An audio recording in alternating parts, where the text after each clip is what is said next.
Mheshimiwa Rais, mimi akaida mwele horai niye digabagaliwo.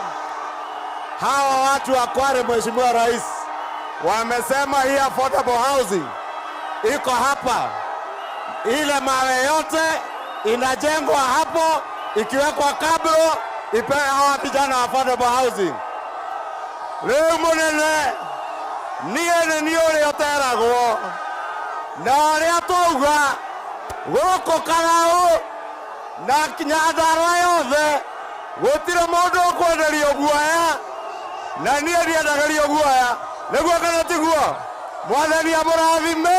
Asanteni sana. Haya.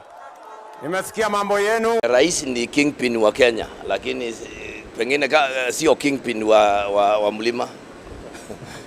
Ukimwona mwambie Mheshimiwa Rais, wewe ni kingpin wa Kenya, lakini kwa mlima una wenyewe. Unajua ni vizuri tuseme ukweli. Tunafurahi kwa sababu rais amekuja, na hii wiki imekuwa nzuri kwa sababu tumepata marupurupu. Tungetaka awe akiendelea kuja kwa sababu akija marupurupu yanapatikana na tuna furaha. Lakini mwito ni ule. Tuko pale.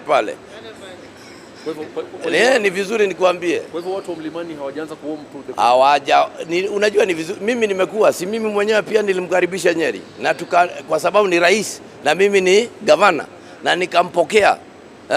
Lakini hata yeye mwenyewe anajua uchangamfu uliokuwako mwanzo na ule uliokuwa wakati huu kuna tofauti, kwa sababu kuna yale mambo ambayo yalitendeka ambayo hayajakuwa.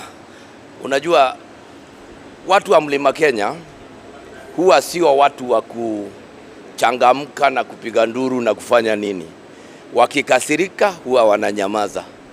Sasa juzi ulisikia tulielezwa kwamba rais anakuja, tukaambiwa kwamba anatuletea mazawadi, basi tukajitokeza na tumepata.